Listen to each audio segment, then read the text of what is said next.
আসসালামু আলাইকুম প্রিয় শিক্ষার্থীরা, আশা করি সবাই ভালো আছো। আমরা আজ শিখতে যাচ্ছি এইচএসসি কেমিস্ট্রি প্রথম পত্রের গুণগত রসায়নের একটা গুরুত্বপূর্ণ প্রশ্ন।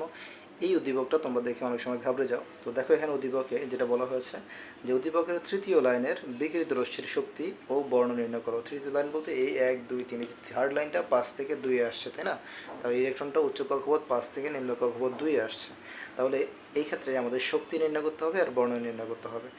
আর উপরের প্রশ্নটা আমি সবসময় একটা ক্ষয়ের প্রশ্ন রাখার চেষ্টা করি, সাম্য ধ্রুবকের মান অসীম বা শূন্য হয় কি না। তাহলে তুমি এইটা ব্যাখ্যা করার জন্য সাম্য ধ্রুবকের মান মনে রাখবা কখনোই অসীম বা শূন্য হতে পারে না। কথাটা লিখে তুমি লিখবে যে একটি উভমুখী বিক্রিয়া দিয়ে বিষয়টি একটা উভমুখী বিক্রিয়ার সাহায্যে ব্যাখ্যা করা হলো। বলবো যে সাম্য ধ্রুবকের মান অসীম বা শূন্য শূন্য হয় না। নিচে কি উভমুখী সমীকরণের সাহায্যে ব্যাখ্যা করা হলো। সাপোজ এ প্লাস বি থেকে আমাদের কি আসবে, উভমুখী বিক্রিয়া দিবা সি প্লাস ডি।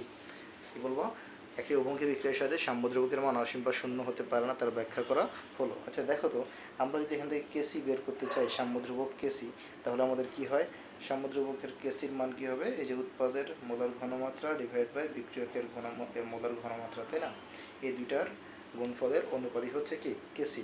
এবং কেপি কি হবে, একই রকমভাবে কেপি, এটা তো মোলার ঘনমাত্রা আর কেপি তো গ্যাসীয়, সেই ক্ষেত্রে চাপ আসবে, তাই না? তো এই ক্ষেত্রে আমাদের কি হবে, পিসি গুণ পিডি ডিভাইডেড বাই পিএ গুণ পিবি। ওকে, মনে রাখবা কেসিটা হচ্ছে জলীয় দ্রবণের ক্ষেত্রে, এই ক্ষেত্রে আমাদের কী করতে হবে, উৎপাদের ঘনমাত্রা ডিভাইড বাই বিক্রিয়কের ঘনমাত্রা। আর এটা হচ্ছে কেপি মানে প্রেশার, যখন এরকম আসবে আংশিক চাপ আসবে বা প্রেশারের ব্যাপার আসবে, কেপি এর ক্ষেত্রে আমরা সবসময় পিসি পিডি আর পিএ পিবি দিব। আমরা জানি মোলার ঘনমাত্রা করতে গেলে থার্ড ব্র্যাকেট দিতে হয়, এক্ষেত্রে থার্ড ব্র্যাকেট দেওয়া লাগবে না।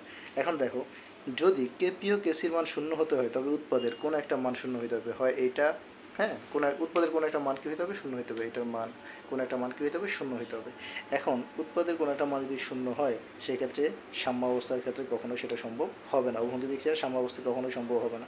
তোমরা জাস্ট এখানে এই কথাটা বলে দিবে, এটা লেখার পরে বলবো যে কেপি ও কেসি এর মান শূন্য হতে হলে উৎপাদের কোনো একটা শূন্য হতে হবে, কিন্তু এটা সাম্যাবস্থার ক্ষেত্রে অসম্ভব। যদি কেপি ও কেসি অসীম হয় তবে বিক্রিয়কের কোনো একটা শূন্য হতে হবে, যা অবমুখী বিক্রিয়ার ক্ষেত্রে সাম্যাবস্থায় অসম্ভব। শেষ। অর্থাৎ কেপি ও কেসির মান শূন্য বা অসীম হতে পারে না। ক্লিয়ার? তাহলে আমি আবার বলছি, কেপি ও কেসির মান শূন্য হতে হলে উৎপাদের কোনো একটা শূন্য হতে হবে, যা সাম্যাবস্থার ক্ষেত্রে অসম্ভব। আবার কেপি ও কেসির মান অসীম হতে হলে বিক্রিয়কের কোনো একটি মান শূন্য হতে হবে, সেটাও কি সাম্যাবস্থায় অবমুখী বিক্রিয়ার ক্ষেত্রে অসম্ভব। তাই কেপি ও কেসির মান কখনো কি হয় না, শূন্য হয় না। ক্লিয়ার? এখন তোমাকে যদি কতে আসে কেপি কাকে বলে, কেসি কাকে বলে, এরা আসে কেসি কাকে বলে, বলবো কোনো একটা উভমুখী বিক্রিয়া উৎপাদের মোলার ঘনমাত্রা গুণফল এবং বিক্রিয়কের মোলার ঘনমাত্রা গুণফলের অনুপাতকে বলা হয় কেসি। শেষ। এখন এইটা উদ্দীপকের তৃতীয় লাইনের বিকিরিত রশ্মির শক্তি ও বর্ণ নির্ণয় করতে গেলে আমরা এখানে লিখব কি, এখানে লিখব উচ্চ কক্ষপথ n2 সমান সমান দেখতে পাচ্ছি 5 আর n1 নিম্ন কক্ষপথ n1 সমান সমান 2। এই যে তৃতীয় লাইন হচ্ছে এটা 5 থেকে 3 আসছে, তাই না?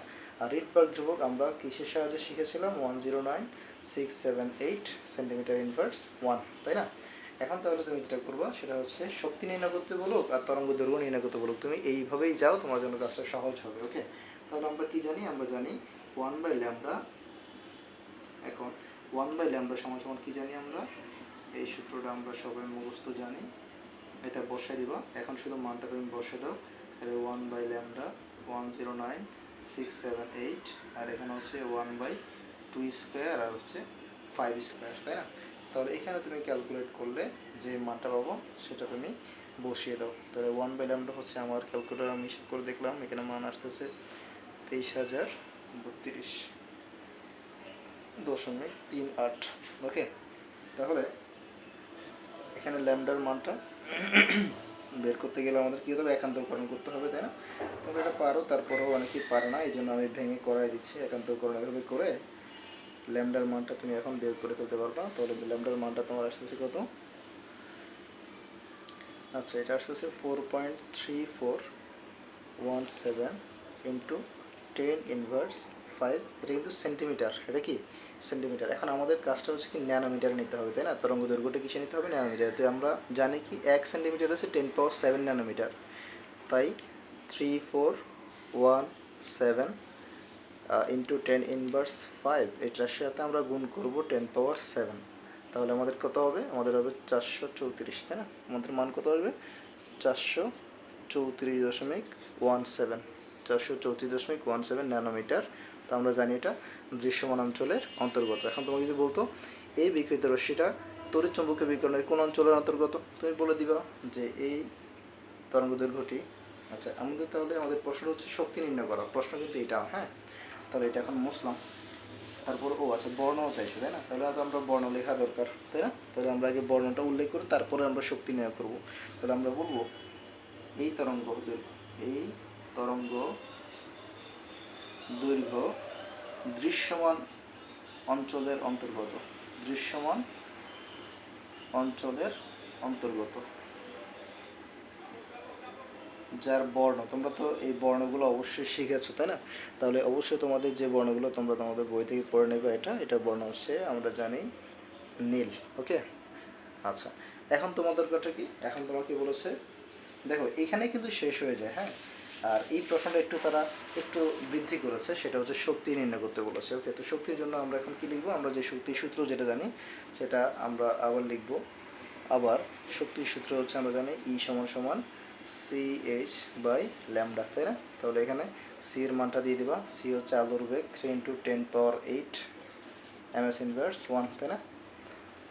আর এইচ হচ্ছে প্লাঙ্কের ধ্রুবক 6.626 × 10⁻34 জুল/সেকেন্ড। ওকে, আর ল্যামডার যে মানটা আমরা পড়ে আসছি সেই মানটা আমরা এখানে বসিয়ে দিব।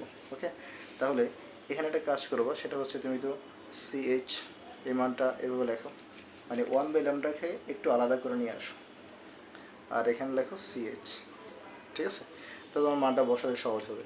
এখন এই 1/λ থেকে 1 তো বুঝলাম, 1/λ যে মানটা পেয়েছো সেই মানটা কিন্তু তোমার, আচ্ছা, ল্যামডা যে মানটা পেয়েছো সেটা হচ্ছে কত, 434.17। আচ্ছা, আমার মনে হয় এই অংশটা দেখতে অসুবিধা হচ্ছে, তাই না? আচ্ছা, আমি একটা দিকে এনে দিলাম।